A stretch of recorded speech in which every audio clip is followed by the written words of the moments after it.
brands. That's what we do. But politics is an interesting special case, and it attracted our attention about 7 or 8 years ago because of some of the things that were going on among political marketers that were innovative. For instance, unlike most brand campaigns and product campaigns, which they have a long runway, they spend months and months going through approvals for everything to make creative, to buy media across all different channels. Politics is different. Politics is an enormous amount of money that has to be spent very quickly, and often changes have to be made on the fly. So it happens in real time, it happens very quickly, there's a very tight window, and there's not a lot of feedback that comes from the media that you're putting out there. You're sort of hoping and praying that this stuff has an effect. But what was happening in the early 2000s is there were certain technologies that media buyers on the political side and political campaigns were starting to use that were really interesting and different. The first of which, especially in the 2008-2012 presidential cycles, was called data-infused linear TV buying. What that means is that they were taking some of the data that they were seeing online. They were getting a much richer understanding from online behaviors of people's tastes, their political affinities. They were getting much richer profiles of how people behaved, what they valued, what entertainment they used than they were getting from the typical Nielsen rating services. Nielsen typically, traditionally, when they give ratings to companies, to the networks, to advertisers to tell them who's watching what, they're using a very rough set of metrics. They're using things like demographics, like gender, like area of the country, like DMAs, which are called designated market areas, which are like large city areas and towns. That's all that media buyers on TV really have had to go on. But one of the things that political buyers were doing is they were starting to layer onto this some of the data that they were getting from digital, so that they could start understanding the ways in which smaller groups of their target market, people that they wanted in specific counties and states, what kind of TV shows were they watching at 2 in the morning on cable? Maybe instead of buying and buying advertising that was reaching everybody, a lot of voters that we would never convert, a lot of voters that were outside of the area of the voting area that we really were targeting. Instead, maybe we could use this data to micro-target, to start seeking out who is that person who's watching at Green Acres or Saved by the Bell reruns at 2 a.m. on Nickelodeon.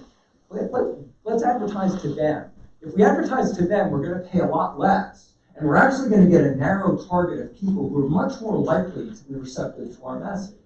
So this was basically what they started doing during the 2000s. And that attracted our attention because that is a very different way of buying television. Then in the next cycles, we started moving into 2012. By the way, at the same time, email emerged. Email very quickly in political campaigns became the main driver of fundraising. By the time we started hitting the 2010, 2012, 2014 cycles, up to 60 to 80% of fundraising was actually coming through email. It proved to be a remarkably efficient channel because it's so cheap. It costs maybe pennies to send them. And the ROI, or return on investment of email, was simply so intense that political marketers latched onto it. It quickly became a mainstay of fundraising. In fact, in the last presidential cycle in 2016, the RNC spent $12 million just building up their email operation, getting the right lists together, and building a series of operatives because they were making so much money from it. But the other key thing that happened, in 2012, Facebook introduced a new way of buying advertising on Facebook called custom audiences. What you can do with Facebook is you can take a list of people, if you had information about them, if you had their email, if you had their phone number, you could bring them to Facebook, and Facebook would find them on their network, and you'd be able to send an ad specifically to them when they popped up on their Facebook page. You could also, because it was Facebook, Facebook had a much richer and deeper understanding of their behaviors. They had deeper profiles from all of the activity that you had that people had whenever they were on Facebook. So you could render and you could start targeting things on Facebook in ways that no one ever had before. And this suddenly became a very important piece to political marketing. This way they could take, because political marketers have voter lists. They have the lists of people's publicly available information, the voter lists of people who voted in the last election. Every state has different policies about the kinds of information that they allow to go public, but there's some piece of information, and Facebook is really good at taking just about any piece of information about you and finding you on their network, matching it against other things that can find you on their network. So campaigns started using this. And it really blew up in the 2016 campaign. That's where we really saw this at peak. At one point, and the Republican Party was especially adept at this, and I'm going to show you shortly a piece that very few people have seen. 2 months after the 2016 election, Garrett Lansing, who was the RNC Chief Digital Officer, came to our event, which we held yesterday. We hold it every January here in DC. Our political marketing event, which talks about the ways in which people are using these digital channels. He came in 2017 and talked about the ways in which they use micro-targeting on Facebook. And at one point in the campaign, they were spending $100,000 an hour on Facebook on advertising. Often, in most days, $300,000 to $400,000 a day, simply spent on ads that were using micro-targeting. And I want to play this clip. It's a bit long, but it's a rare clip. Very few people have actually seen it because shortly after this, the Republican Party became much more circumspect about sharing this detail of information about what they were going into because micro-targeting became such a controversial practice. But let me show you this clip. This is Garrett speaking 2 years ago at our event, describing a process. Some of this might be a little obscure. He's using terminology that might be a little obscure, but I'll try to quickly explain it after he's done. He had an arranged marriage with a small, nimble campaign used to moving fast and taking risks online.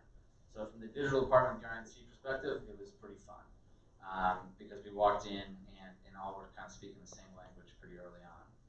So the campaign setup.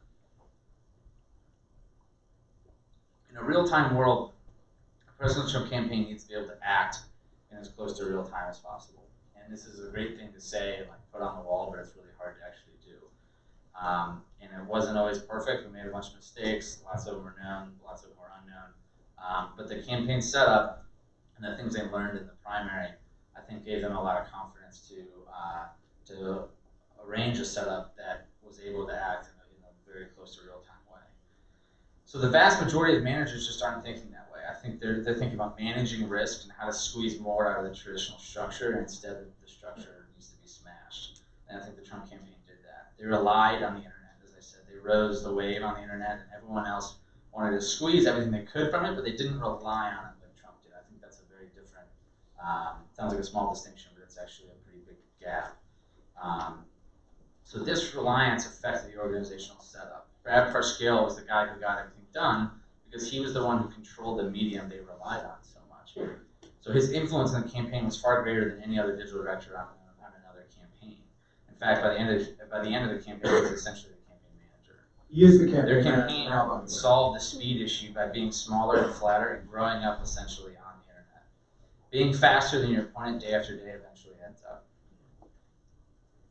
So this unique organizational setup led to some interesting things. Online money was the main supplier of cash for the campaign. We did about 250 to 260 million over 5 months, and that's about 1.6 million a day. 65% of that or so was on email, the rest on ads, generally speaking. We spent $200,000 to $300,000. We spent $200,000 to $300,000 a day on Facebook direct response alone. For 150 straight days, we were positive ROI. Our best days, we did over 1.5 million raised just on Facebook. And the way we were doing this was doing about 40 to 60,000 different ad variations a day. On those big 1.5 million days, we were doing 175,000 different ad variations, again, just on Facebook. And this direct response setup resembled far more a high-frequency trading shop than a normal ad buying political setup. And so what we were doing is we had multiple buyers competing each day for a share of the budget. So none of them were traditional political buyers, but they're sort of commercial setups who we in-housed in San Antonio, and we made them compete for each other. So every day, every morning at 3 a.m., the Facebook API splitter would Let's say this table over here has got 6 people and there's 6 buyers. Whoever did the best the previous day would get more budget the next day. And so you were incentivized, therefore, to create more and more ads and to push harder. And what ended up happening is that we're rotating these basically every 5 minutes. So, excuse me, not waiting until something got to the end of that funnel, whether there was a purchase made or not, because that ended up taking too long. Because on Facebook, you can just see, due to engagement level and how quickly it's moving and being shown, and what the impression count is, whether something is working. And that's because there's a dirty little secret that Facebook has, and it's not nefarious, it's just they don't really want to advertise this, but you find this out when you go this big, this deep down the rabbit hole in this short amount of time, which is there are layers to their audience. And to keep the numbers simple, if you give Facebook $100 to show an ad to 100 people, they actually don't show that ad to 100 people. They show it to about 10 people and then start running their own tests to see whether the content is good enough if they want to show it to another 10 people. And so what this means, and you can see that there's 3 people involved in this equation. There's the guy scrolling or gal scrolling on his Facebook app. There's the advertiser in his Facebook. And they all want something a little bit differently. And the way Facebook makes that whole situation, that triangle simpatico, is that you have to have content that people want to see, and then they'll show it to more people. And so all parties are happy that way.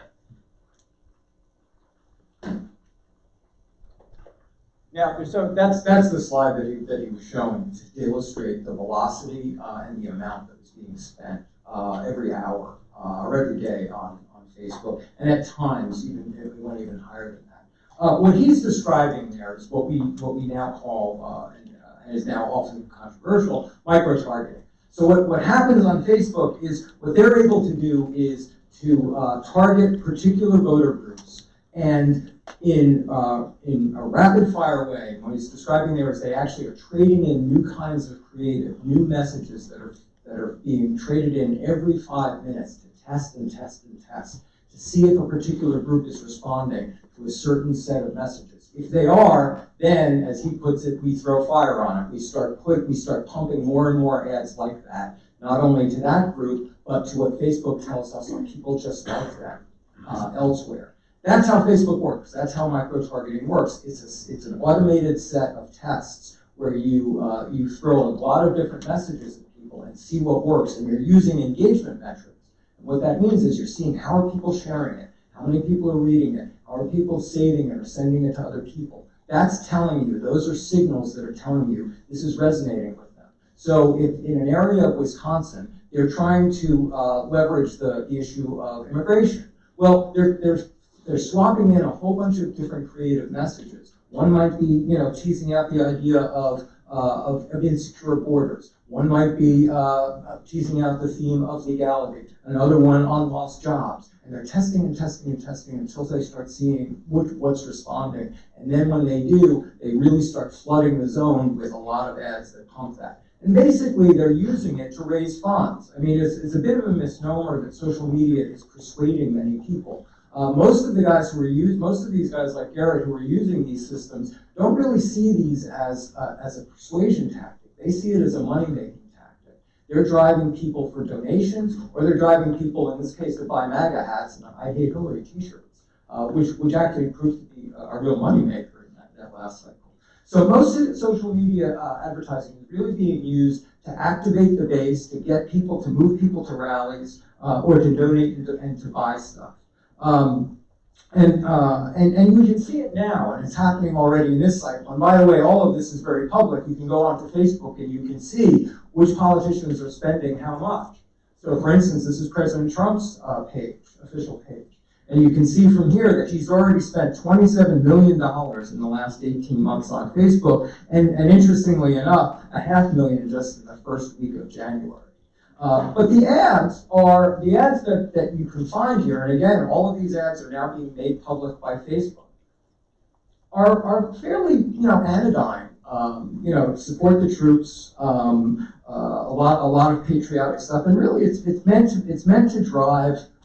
It's really meant to drive donations, it's meant to drive support and activation more than anything else. But it's also important to be clear that this is all changing. And one of the things that's going to be really exciting about this next cycle is all of the rules are changing, especially when it comes to Facebook, Twitter, Instagram, and YouTube.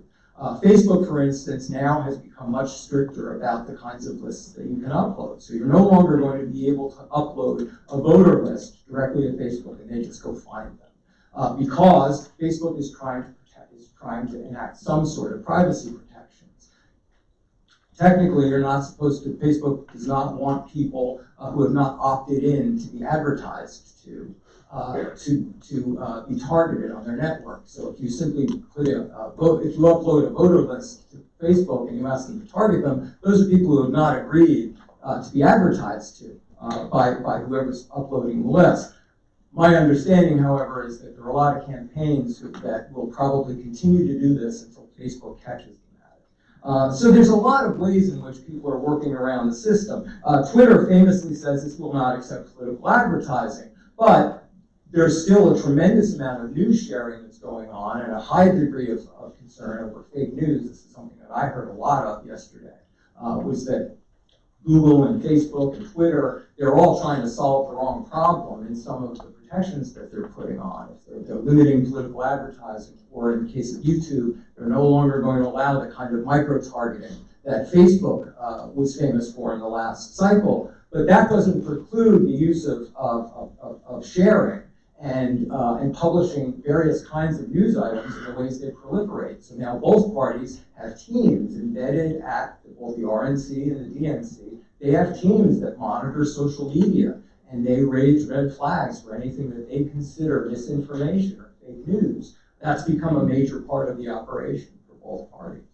And also, it's really important to keep in mind that there's a real range of opinion, academic opinion, about how effective all this stuff is in the end. We do know it raises funds because you can actually see the metrics. You can see that you showed somebody a set of ads and they actually bought something from you or they donated to you. But in terms of actually persuading people to vote or not to vote or to move their opinion up on particular topics, there's a real range of opinion. For instance, Kathleen Hall Jamieson, who some of you may have read, she's one of the major figures at the Annenberg School. She recently published a very detailed study in which she argued that, yes, in the last election, the 2016 cycle, she argued that actually the use of fake news across social networks, especially Facebook, in those particular areas of the country where we really saw swing votes matter, that they really probably did move the needle just enough to throw the election to President Trump.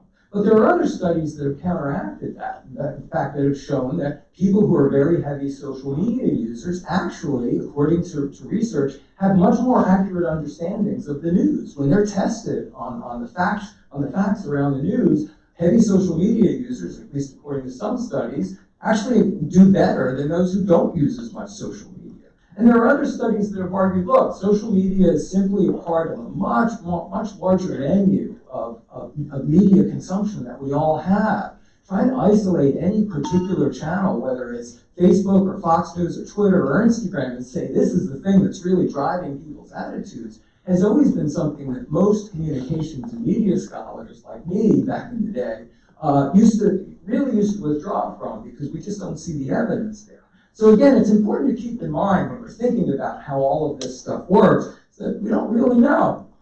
We don't have a lot of evidence as to how much this really moves the needle. And yet, like in all advertising, tremendous amounts of money are going to be thrown here.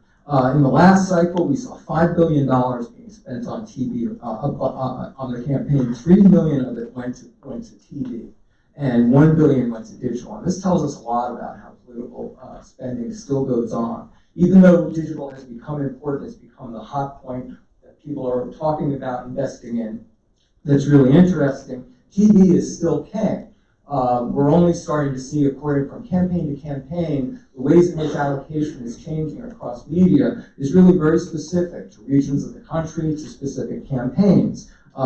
There's a tremendous range of allocations going on. For instance, yes, the DLCC spent half its budget on digital to reach local race voters, but that makes perfect sense for congressional races because running TV in a state like New Hampshire or Florida for a congressional race is really tough because you're wasting a lot of money on people who can't even vote for your candidate. So they're using digital means to get around those inefficiencies and try to target people more efficiently. For statewide races, they're heavying up on TV because it makes more sense. The director of the organization Run for Something, which is an organization that was formed after the 2016 election to encourage young people to run for office and from the very smallest local school board races.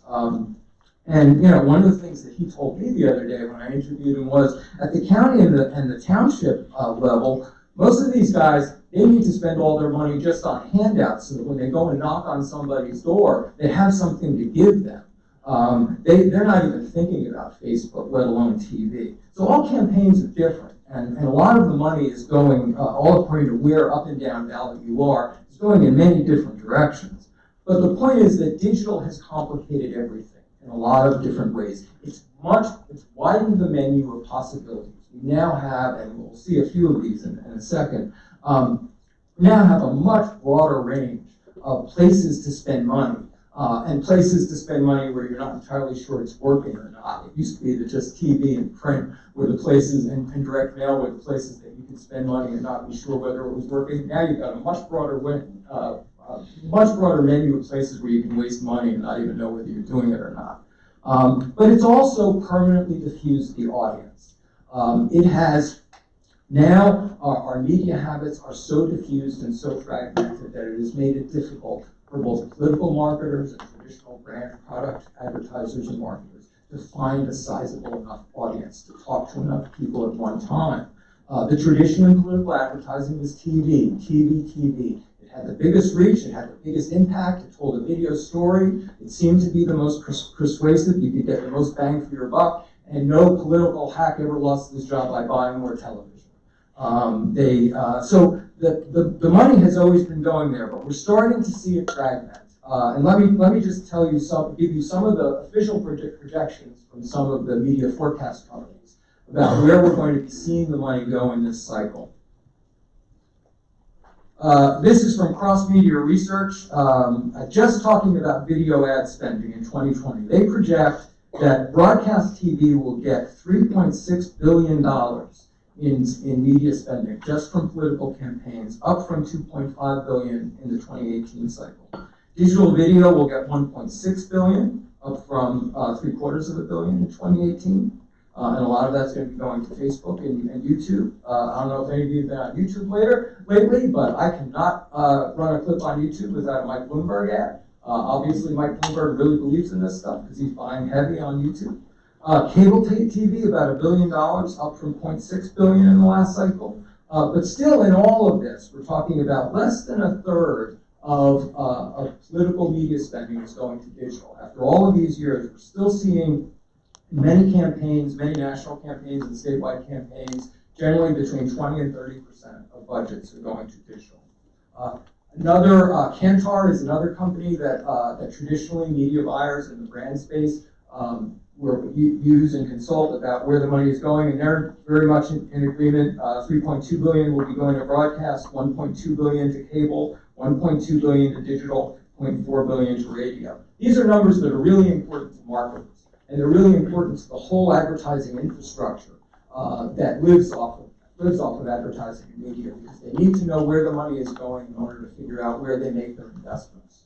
Yesterday at our event, we had everybody from the Weather Channel to Univision to a whole host of ad tech providers that you've never heard of, all there because we had brought together in a single room operatives and media buyers from the major campaign agencies and the major campaigns around the country, because they wanted to be there to get a piece of that money. This money matters, it drives change, it drives a lot of innovation. And then finally, I'm sorry how small this is, but this is another projection from TQ Media that breaks down where, with much greater granularity, where the money will probably go and where the money tends to go in political campaigns. Again, that top line is television. It costs more than everything else, but it's also the thing that everybody still relies on, even though the TV audience is a mere fraction of what it was just 10 years ago. The broadcast TV audience is 10% of what it was 20, 30 years ago, and yet still, this is where the money goes. But it's interesting, the second line on there, I think you can read, is direct mail. Physical mail still will outdistance the internet and cable TV combined. That snail mail still matters. But it gives you an idea of the kind of diversity and the kind of diffusion that we're seeing, and the ways in which money gets spent in a lot of different ways across ballots. 60% of fundraising continues to come through the email channel. It's annoying. Email is annoying, and I know you all probably get pestered again and again by emails, and you're wondering who could possibly be responding to this stuff. It works. It's cheap, and it really works. In the next wave is mobile activation. And I'm going to talk about a little bit more about this because it came up yesterday in a very, very big way, is the ways in which peer-to-peer messaging is being used. Peer-to-peer messaging is a little different from just getting an SMS message. The FCC has regulations about how phones can be used by marketers. If you haven't opted in or given permission for somebody to market to you on your phone, you shouldn't be getting SMS messages from them. I know we all do, but you're not supposed to. So when political campaigns are trying to reach you, unless you've specifically opted in to get messages from them, giving them your phone number and agreed to it, they're not supposed to just send you blast messages. But there's a catch. An individual can. Any individual can send you a text message if they have your phone number. So there's a whole new generation of apps called peer-to-peer campaign apps. And what happens is they have volunteers from campaigns are given these apps. They're given lists of names. And they individually, as a volunteer, can reach out to this network, this list, and send a batch of messages as an individual. And it gets around the FCC regulations. These are called peer-to-peer messaging apps. In the last presidential cycle, the Hillary campaign, for instance, recruited 5,000 volunteers to download these apps, and they sent 10 million texts in 4 days. Some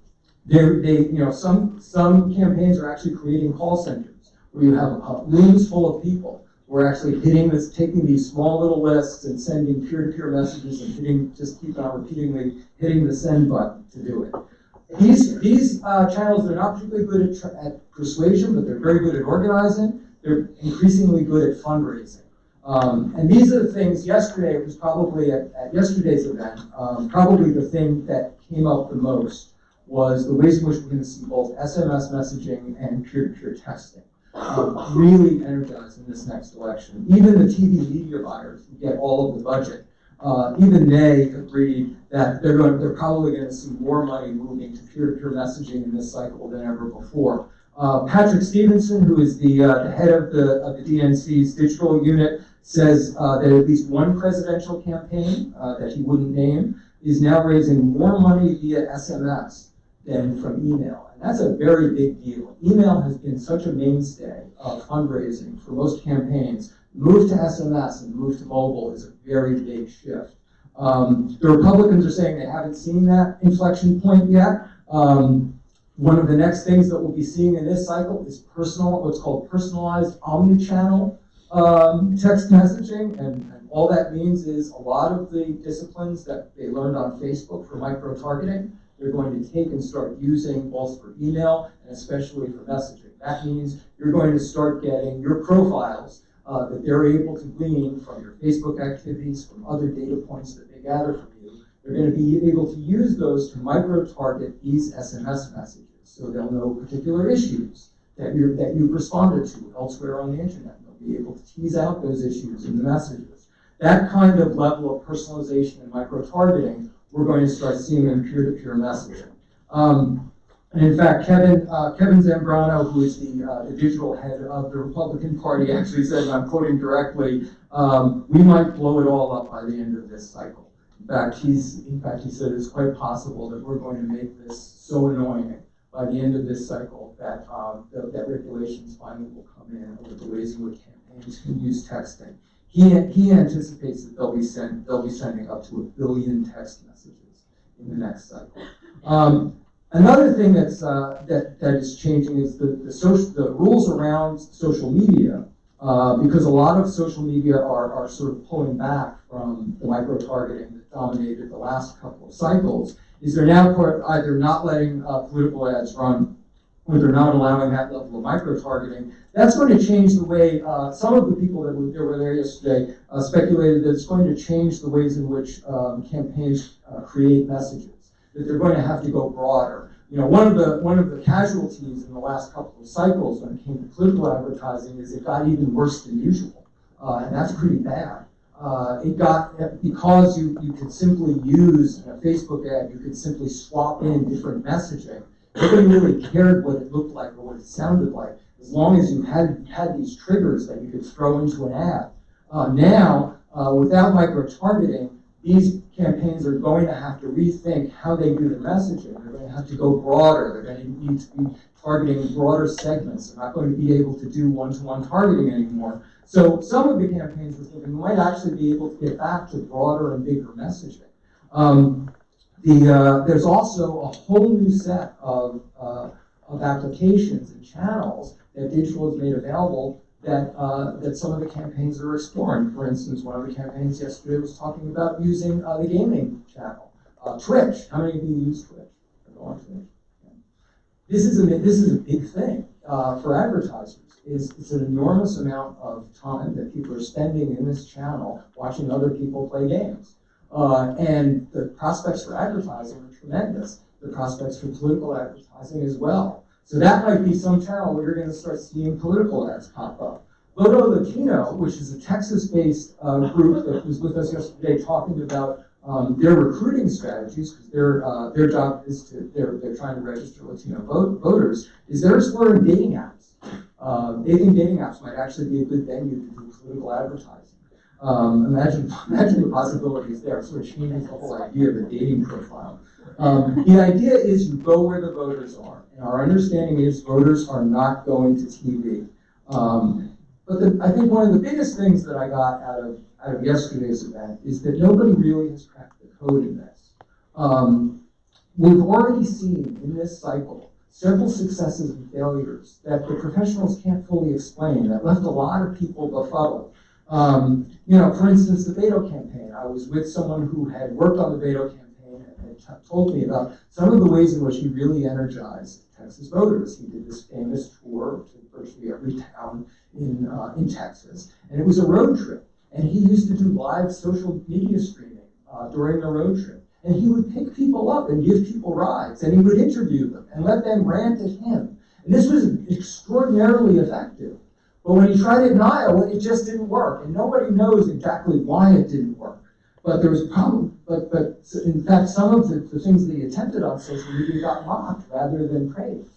There were several campaigns that did what previous cycles had learned, which was to have a really strong ground game. Have people on the ground taking names and especially taking emails, and get people into the digital cycle, get their email addresses and start communicating, and their phone numbers, and start communicating with them and organizing through them on the ground. So that on the ground investment was made by several campaigns early on, but many of them failed, and nobody knows exactly why.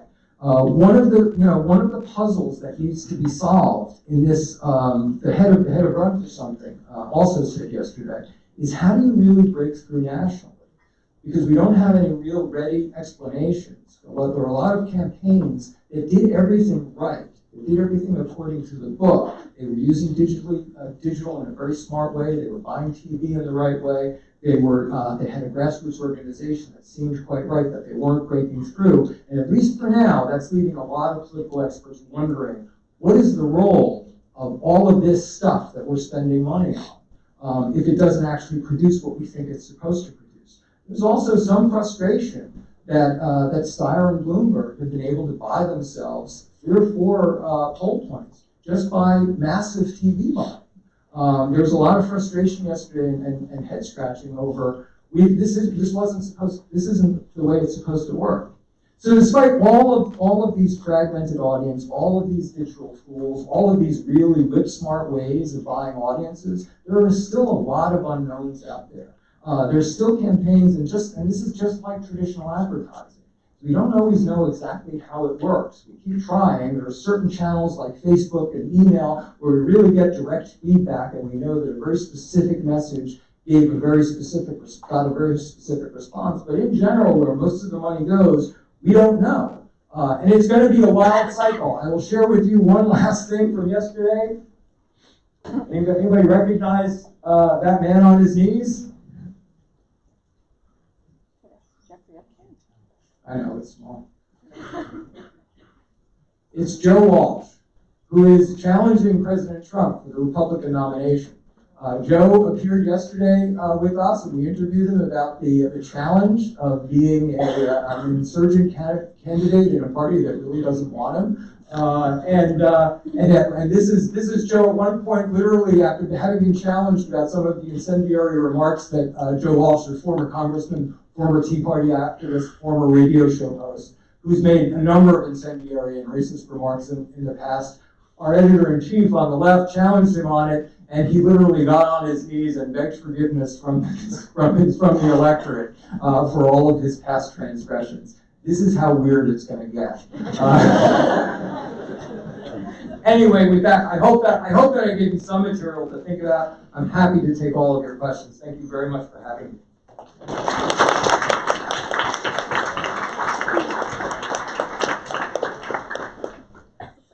Questions, ladies and gentlemen?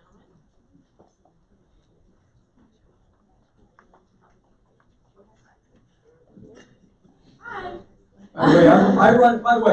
By the way, I run events. This is actually what I do at MediaPost, is I organize events like yesterday. So this quiet time after somebody speaks is like it's chilling for me. Please. I'm Jackie from Elon University. Hi. Hi, how are you? Thanks for coming. I was wondering, have you seen any specific reactions from consumers depending on what the advertisement is about? So if one presidential candidate is like bashing another versus promoting something. Well, that's always been an age-old question in all political advertising before digital, is what's the impact of negative advertising? And most political professionals will tell you it works, it sucks, we hate it, it's ugly, but it works. We do not know, and this is actually an interesting question, because if you, the kinds of ads that say the RNC was running on Facebook, or the DNC was running, they tended to be very issues focused. They were not the kinds of ads that were being run by third parties, like a lot of the PACs, or in the case, we know now, literally Russian trolls, who are using the same tools that the RNC and the DNC were using on Facebook to run fake advertising, hate advertising, negative advertising. We don't know. And a lot of that was aimed at suppressing the vote. Again, we don't know how people were responding. And Facebook has been, I think, has not been helpful, because they're the people who have the numbers. They can show us, they know the engagement numbers, they know how people are reacting to an ad. They can see, is it being shared? Is it being flagged? Because obviously, we all know, you're all social media users, you know that you can flag certain things as false or defamatory. We don't get any information from them, but that's an interesting question to ask them. And I'm sorry, I can't tell you more than that, but I think it's really interesting that we don't know that. We should know that, and companies like Twitter and Facebook should be giving us that kind of information so we better understand how their platforms are being used and abused. Thank you. Hi. Hi, my name is Kristen. I'm from Harvard Extension. I'm curious, a lot, when Facebook and when a lot of social media started out, it was really meant for the individual to connect to other individuals. So, you get lots of sharing of personal information on that platform, because a lot of people feel like when they make their profile private, right, that there's not this public access to information. So when Facebook's still listening. Yeah. And so when you show statistics, well, not just that they're listening, but they're also selling this information to advertisers. I feel like a lot of people in the public, if they realized how much of their personal information was being sold for political purposes, might have an issue with this. So does that kind of factor into how the ads are being made and who is being targeted? So the second part, I'm not sure I get. So if it's somebody that flags a lot of political ads, do they keep track of that and say, okay, well, we're just not marketing to those people because we don't want our ads flagged as well? No, I don't. Actually, I don't believe that the advertisers get that. The advertiser itself, in this case, the campaign, I don't think they actually get that level of information back. Okay. Facebook keeps that. But I think the larger question that you asked about privacy is one of the things that has been befuddling me for the 25 years I've been doing this.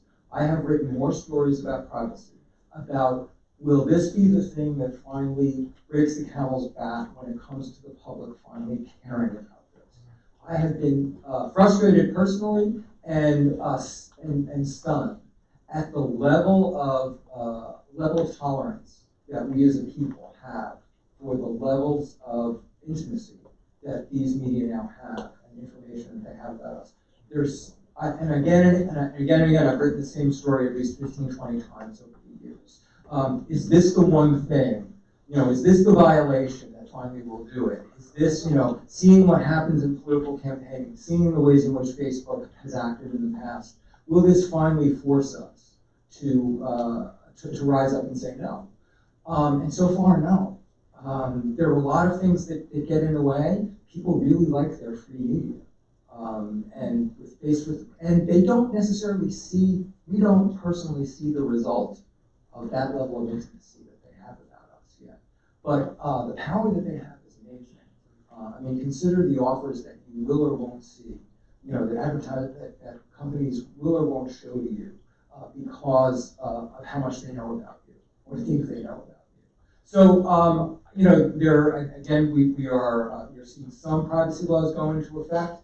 California, the CCPA, the California Privacy Regulation, goes into effect now, but it's unclear exactly how it's going to work and how people will respond to it. And also, all of the networks are now starting to pull back from some of the micro-targeting that was possible, so that advertisers can't use this granular data that they have in quite the same way anymore. But still, the levels of information that they have on you is staggering.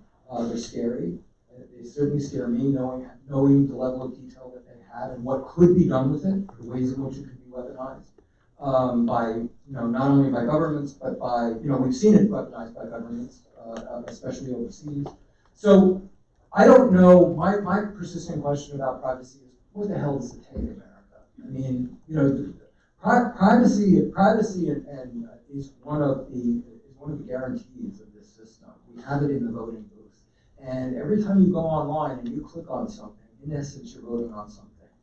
You're showing your taste, and the fact that we don't have laws about this just drives me nuts. Yeah. I don't know. America, what the hell? But I hope so. Let's go. Hi. First off, I would like to thank you for coming. My name is Anthony from Quinnipiac University, and you kind of answered my question with this response and all.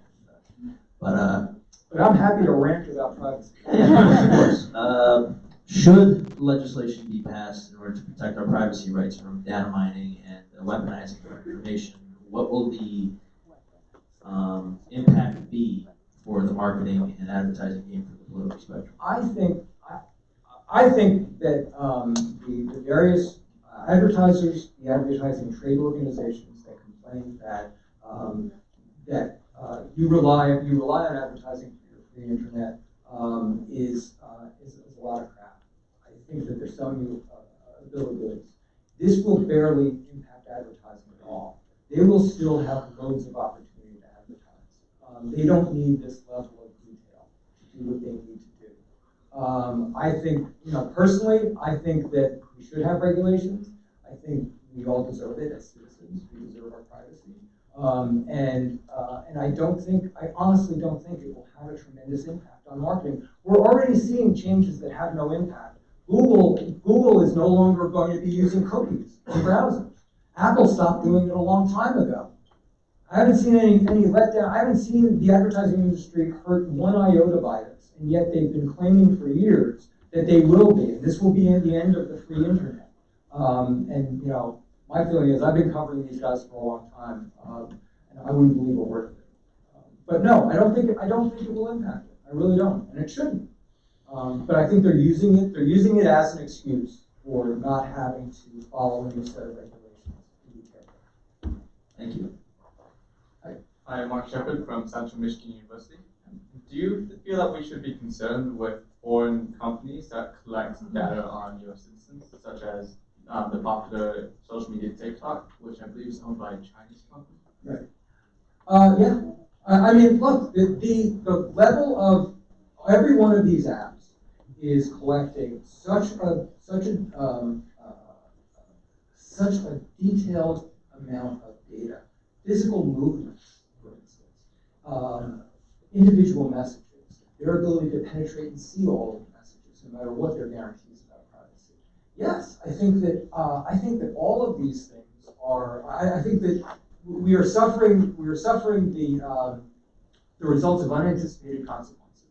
We built a very complicated digital system that is really good at giving personalized service to people. But the price of it is it knows everything about what we're doing when we're digitally engaged. And now that we have phones in our pockets, that means we're digitally engaged all the time. Because most of you probably, without knowing it, you've given permission to apps that have no business knowing this to follow your location, to track your location. Every time your iPhone pops up a request, it says, allow this phone to track your location while you're in the app, never.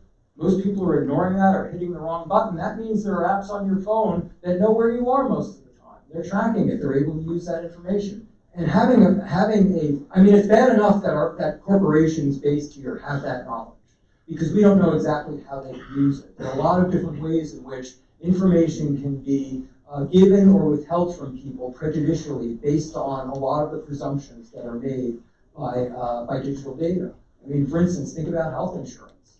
Think about the ways in which health insurance can make a whole series of presumptions about you before you even sit down with a representative to get a policy. Think about the sets of prejudices that could be applied to you on a whole bunch of levels about income, about race, a whole bunch of things that can be applied to you because they have that data before they ever even talk to you. I think that's shameful that we allow that, and the potential is terrible. In foreign hands, it's truly scary.